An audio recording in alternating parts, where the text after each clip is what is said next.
Hi everybody, TJ Mac Vintage Cards here, and this week I'm going to be doing my profiled set of the week, which is the 1988 Tops Tiffany Baseball. But before I get into that, I just want to do a couple shout outs so we can get these folks some subs. I'm trying to do, again, like I said the last time I did the shout outs, are people who have around the same amount of subs as I do or less, trying to pay it forward for some of the larger channels that have recognized me. So first is Stars of the Diamond. Alex from Bowman 53, he mentioned him in a video when he was doing a Z-Nut card he profiled, and he had this great scrapbook. He was talking about the Stars of the Diamond had. So I went in there and I looked at the scrapbook video, and it was just awesome stuff. This old scrapbook from the early 1900s into the 1920s. He's got like exhibit cards, different autograph postcards. He does a lot of vintage, like non-Tops Bowman stuff, with the exception of autographs. He has a great book of Bowman autograph baseball cards. Check him out. I don't think he subs to me because we don't collect really the same things, so I don't think he's going to know. But I don't really care. I just think he's got a good channel, and please throw a few subs his way if you would. The other is Don Field of Dreams. He's got 85 subs, so he's right around where I'm at. We started around the same time, have similar collecting interests, so if you like what I show with baseball, you'll like what Don's got as well. He has a lot of nice mid-grade SGC, PSA cards, higher grade stuff as well. He collects a lot of post-war cards, Bowman, Tops, of Hall of Famers. So I like his videos, great guy as well. So please, if you're not already subbed to him, we probably have a lot of the same subs, but maybe a few can come over his way that are not subbed to him currently. So appreciate you doing that. So now let's move into the cards here.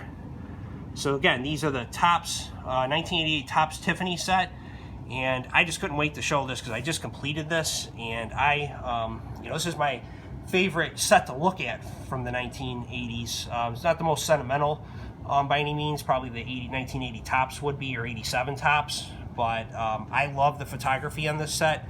I think this set is so underrated in the card community. I know they made a cajillion of them, which is why I bought the Tiffany version. It took me a while to complete this. I don't grade cards, so I had to buy all these graded, and it took me a few years.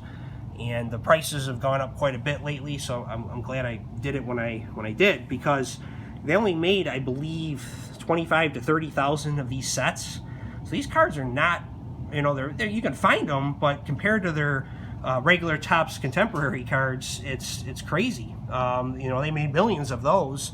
So I think these cards are really hidden gems that are now unfortunately starting to be exposed, because you can see the price jumps on them.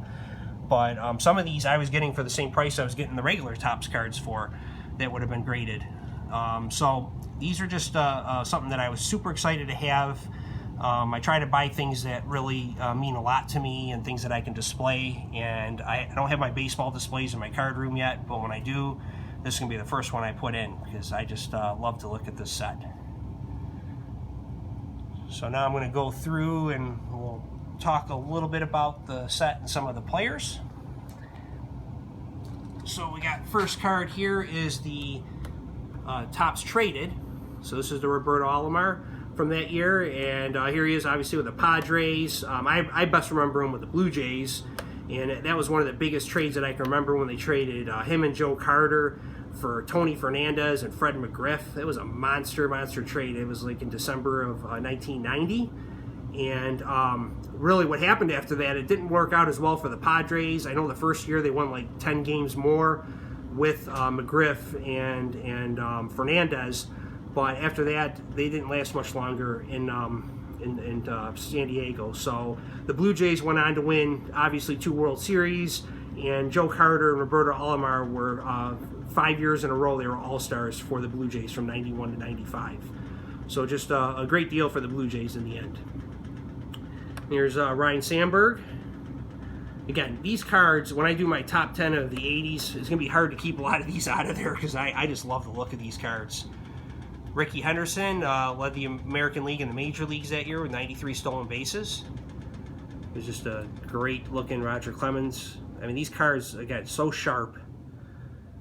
Dennis Eckersley. Of course, we know what happened to Oakland in '88, the famous Kirk Gibson home run off Eckersley. And Eckersley, he just had a monster year that year, 45 saves, which doesn't seem like a lot now, but that was, I think it was a near record back then. It was a lot of saves.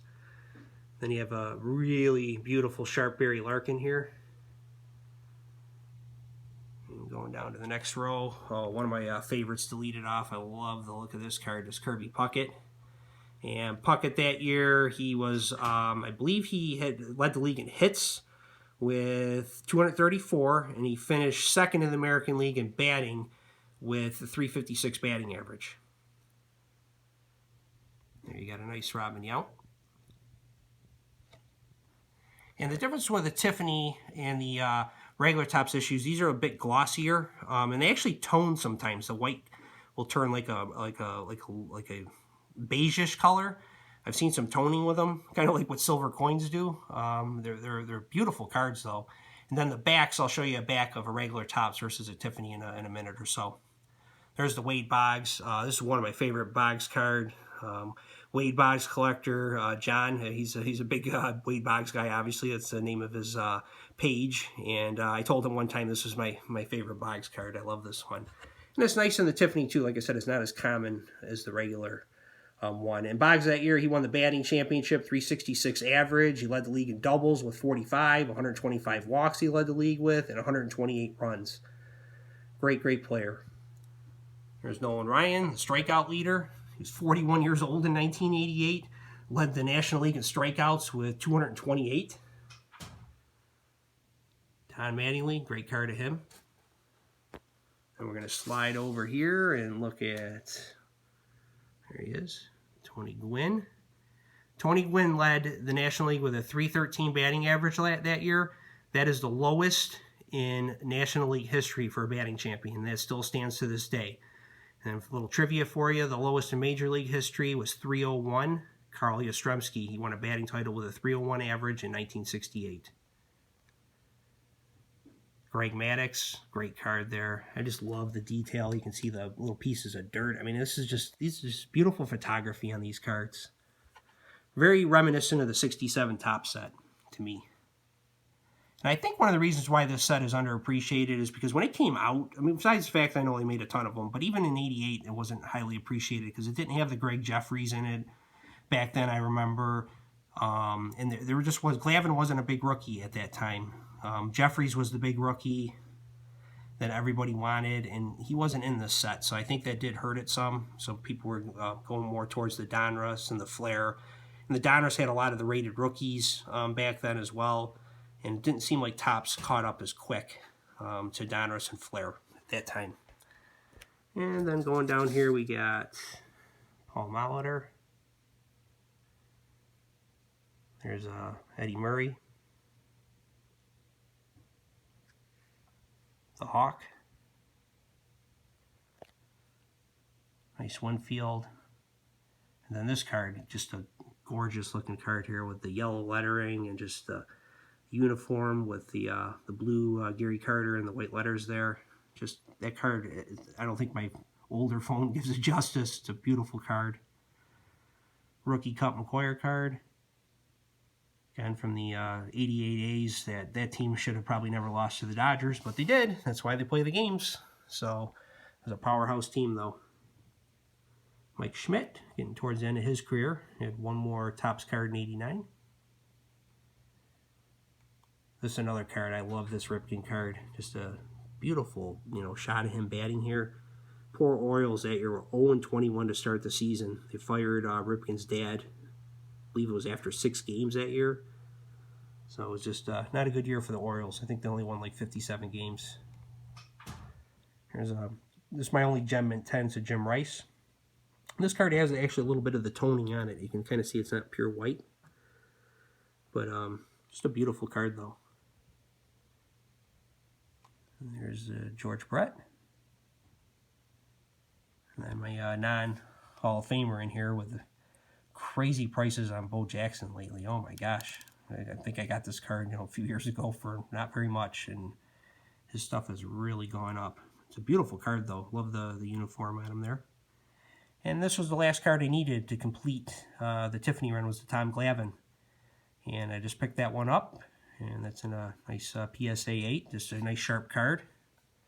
And the difference here I'm going to show you, so this is a regular Tom Glavin back.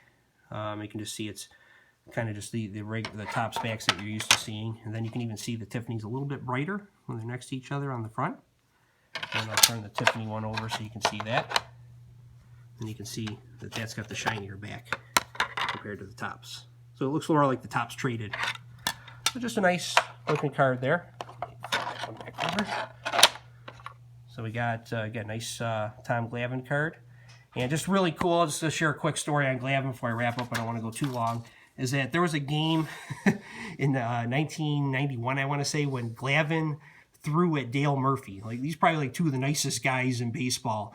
And Bobby Cox ordered Tom Glavin to throw at Dale Murphy in revenge for Roger McDowell, who played for the Phillies, throwing at Otis Nixon. So what happened is Glavin didn't want to do it. There's video of this too.